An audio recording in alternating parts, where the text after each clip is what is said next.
जिस मिट्टी में किसान मुस्कुराए, जिस प्रदेश का युवा रोजगार पाए और जहां सरकार गांव तक विकास पहुंचाए, समझ लीजिए वहीं से नए राजस्थान की शुरुआत होती है। और इस वक्त राजस्थान की राजनीति में कुछ ऐसा ही माहौल बनता दिख रहा है, क्योंकि मुख्यमंत्री भजनलाल शर्मा लगातार ऐसे फैसले ले रहे हैं जो सीधे किसान, युवा और गांव से जुड़े लोगों को राहत देते नजर आते हैं। सबसे बड़ा सवाल, क्या राजस्थान में अब विकास की राजनीति नई दिशा पकड़ चुकी है? अब जरा पहली तस्वीर देखिए, सीकर का खंडेला गांव जाजोद, जहां मुख्यमंत्री भजनलाल शर्मा ग्राम विकास चौपाल में पहुंचते हैं और फिर किसानों के लिए बड़े बड़े ऐलान होने लगते हैं।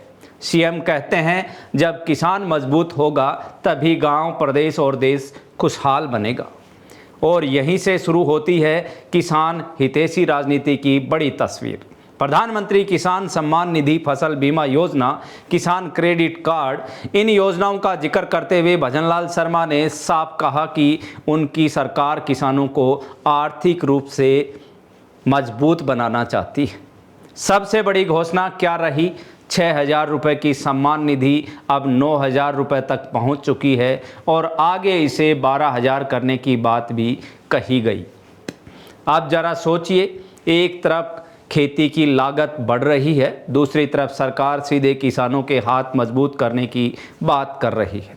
लेकिन कहानी यहीं खत्म नहीं होती। गोपाल क्रेडिट कार्ड, मोबाइल पशु चिकित्सा यूनिट, बीज किट, ग्रीन हाउस खेती और मृदा परीक्षण, यानी सरकार सिर्फ घोषणा नहीं, खेती को आधुनिक बनाने का रोड मैप भी तैयार कर रही है। और फिर आता है शेखावाटी का सबसे बड़ा मुद्दा, पानी।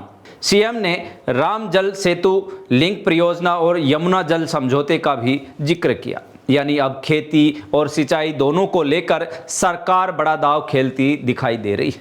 लेकिन सबसे बड़ा संदेश क्या था? किसान सिर्फ अन्नदाता नहीं, ऊर्जादाता भी बने। यानी पीएम कुसुम योजना के जरिए किसानों को सोलर एनर्जी से जोड़ने की तैयारी भी हो चुकी है। अब जरा दूसरी बड़ी खबर देखिए, राजस्थान के युवाओं के लिए सरकारी नौकरी का बड़ा मौका। बिजली विभाग में सीधे 2005 पदों पर भर्ती की तैयारी हो चुकी है। जी हाँ, 869 जूनियर इंजीनियर, 371 जूनियर अकाउंटेंट और 765 जूनियर असिस्टेंट और कमर्शियल असिस्टेंट के पद निकाले गए हैं। अब सवाल ये है, क्या ये वही राजस्थान है जहां कभी पेपर लीक, भर्ती विवाद और युवाओं का गुस्सा सुर्खियों में रहता था? क्योंकि अब सरकार दावा कर रही है कि भर्ती प्रक्रिया पारदर्शी होगी, पेपर लीक माफिया पर कार्रवाई होगी और युवाओं को नौकरी के नए अवसर मिलेंगे। इतना ही नहीं, टोंक में होने वाली भर्ती परीक्षाओं के लिए 38 से 42 परीक्षा केंद्र, 7 सतर्कता दल, पुलिस निगरानी और कंट्रोल रूम तक बनाए जा चुके हैं। यानी सरकार अब भर्ती परीक्षाओं में सख्ती का संदेश भी देना चाहती है।